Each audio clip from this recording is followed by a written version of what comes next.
76.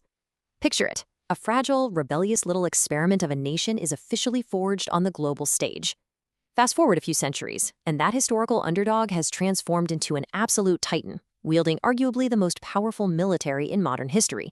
So, today, we're going to unpack exactly how the United States earned a pretty heavy moniker, the modern Roman Empire. So, the big question we're tackling today is this. How in the world did scattered wilderness settlements evolve into a global superpower? Like, how did these isolated, struggling colonies transform into a dominant empire? It is a truly fascinating story full of exploration, intense conflict, and just sheer will. Let's dive in and find out. Section 1. Colonizing the New World. Let's take a look at the early settlements. When European powers first started racing to claim North America, the early years were honestly just pure chaos. First, you've got the super eerie, enduring mystery of Roanoke in the late 1580s, where literally an entire colony just seemingly vanished into thin air. Then came the brutal but ultimately permanent establishment of Jamestown in 1607. But, 1619 was truly the pivotal year here. It marked the arrival of the first enslaved Africans in Virginia, which obviously planted the seeds of an institution that would go on to define the next few centuries. And then, just a year later, the Pilgrims signed the Mayflower Compact, which established a really early tradition of self-governance. Now, that early foundation scaled up incredibly fast, but it was driven by a really dark and ruthless economic engine. Over 2 million. That is the staggering number of enslaved people imported to the Americas by 1775. You see, the colonial agricultural economy, which was completely built on sugar, tobacco, and cotton, was fueled entirely by the triangle trade. It was a devastating system that drastically increased the enslaved population just to meet all those European and colonial demands. Moving on to Section 2, Revolution and Independence, rebelling against the Empire. All right, so following the really bloody French and Indian War, the British secured North America, but the financial fallout from that, it sparked a massive ideological collision. To the British, hey, they had just fought a massively expensive global war to protect the colonies, so to them, levying small taxes like the Stamp Act made perfect economic sense. But the colonists, they saw it entirely differently. They felt their natural rights as British subjects were being completely violated. For them, it wasn't really about the cost, it was about the fundamental principle of no taxation without representation. And as you might guess, this ideological split escalated rapidly into armed conflict. We go straight from civic unrest, leaving 5 dead at the Boston Massacre in 1770, right up to the famous shot heard round the world at Lexington in 1775. By June of that year, George Washington takes command of a newly formed kind of hodgepodge Continental Army. And exactly a year later, the conflict hits the point of absolute no return. Now, the crucial thing to understand here is that this wasn't just some tax revolt anymore. When Thomas Jefferson drafted these iconic words in the Declaration of Independence, it shifted the conflict entirely. It transformed this rebellion over economic grievances into a really profound philosophical revolution for self-rule and unalienable human rights. So how does an outgunned army actually beat the world's most powerful empire? Well, they survived through a few absolutely critical military milestones. First, Washington's daring winter crossing of the Delaware kept the flickering revolution alive at Trenton and Princeton. Second, the really stunning victory at Saratoga proved America could actually win, and that secured a vital formal alliance with France. Finally, surrounded at Yorktown, the British forces surrendered, which effectively ended the war and secured American sovereignty once and for all. All right, Section 3. Forging a new government. Designing a nation from scratch. Because, let's be real, winning the war was one thing, but actually running a country, that's a whole different beast. After their first, honestly overly weak attempt at a government totally failed, the 1787 Constitutional Convention produced a real masterpiece of political engineering. To prevent the exact kind of tyranny they had just bled to overthrow, they brilliantly designed a system of checks and balances. Power was meticulously divided up. The legislative branch makes the laws, the executive enforces them, and the judicial branch interprets them. But here's the thing, right? A system is literally only as good as the people running it. George Washington essentially could have been king if he wanted to. Instead, he set the ultimate precedent.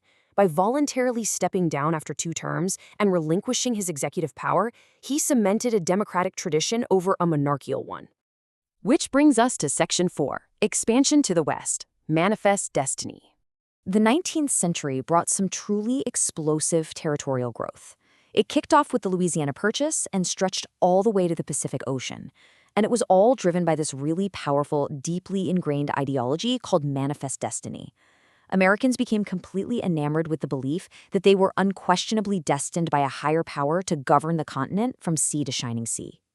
This belief pushed thousands of pioneers westward, but tragically, it also decisively ended any hope of Native American sovereignty. Now, fulfilling that massive continental ambition required some incredibly aggressive military and political maneuvers. The 1830 Indian Removal Act forced tens of thousands of Native Americans off their ancestral lands, resulting in the deadly Trail of Tears. Soon after that, the Texas Revolution led to the legendary defense of the Alamo and the eventual annexation of Texas, and by 1848, the Mexican-American War forcibly expanded U.S. territories straight across the Southwest, right to the Pacific coast. And what exactly did they find when they finally hit the Pacific? Gold. We're talking $550 million worth of it mined during the 1849 California gold rush alone. This absolutely staggering amount of wealth accelerated massive population booms, birthed these wild boom towns just overflowing with frontier lawlessness, and connected the East and West Coasts faster than anyone thought possible. Now, Section 5, the Civil War era, a nation completely divided. Because here's the reality. All of that rapid westward expansion forced a terrifying reckoning. Every single time a new territory was added, the explosive, unresolved question of whether it would be free or enslaved pushed the nation closer to the breaking point. By the 1850s, the polarization was absolute. On one side, anti-slavery efforts intensified, from the secret routes of the Underground Railroad to radical armed interventions like John Brown's raid. On the other side, pro-slavery factions fought fiercely to protect their entire agricultural economy, resisting any federal authority that threatened the political balance. Ultimately, when Abraham Lincoln was elected in 1860, Southern states decided they could no longer compromise and they began to secede. And that tension finally just shattered, April 12, 1861. When Confederate forces unleashed a 34-hour artillery barrage on the federal garrison at Fort Sumter in South Carolina, the great American experiment violently split in two. The Civil War had officially begun. 600,000. That is the devastating human toll of this 4-year conflict. It still remains the bloodiest era in American history. It was just an astronomical loss of life as the nation literally tore itself apart over the institution of slavery and the preservation of the Union. The macro movements that ultimately crushed the Confederacy happened in a pretty rapid sequence. In 1862, Lincoln fundamentally shifts the whole purpose of the war with the Emancipation Proclamation. 1863 brings brutal but decisive turning points at Gettysburg and Vicksburg. By 1864, General Sherman utilizes total war to devastate the South. And finally, in April 1865, General Lee surrenders at Appomattox. But of course, that monumental triumph turns immediately to tragedy with the assassination of President Lincoln just days later. In the immediate aftermath, we enter the Reconstruction era. This was enforced by federal troops in the South to implement some truly monumental constitutional changes. The 13th Amendment officially abolished slavery. The 14th granted equal citizenship and protection. And the 15th guaranteed the right to vote regardless of race. These were incredible, sweeping civil rights reforms. However, the political will to actually enforce these new rights just didn't last.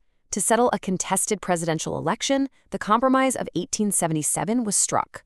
Federal troops were withdrawn from the South, which effectively abandoned Reconstruction. This major retreat by the federal government ushered in the Jim Crow era, leading to a century of systemic oppression and disenfranchisement for Black Americans. Which brings us to a final thought I want to leave you with today. What is the ongoing price of the American experiment? I mean, we've seen how scattered colonies grew into this massive modern empire through unbelievable ingenuity, breathtaking sacrifice, and relentless expansion, but also through deep, deep divisions and heavy human tolls. The consequences of all this empire building, they aren't just history, they are quite literally the bedrock of the very reality we live in today. Thanks so much for joining me on this explainer, and remember to keep questioning how the past builds our present.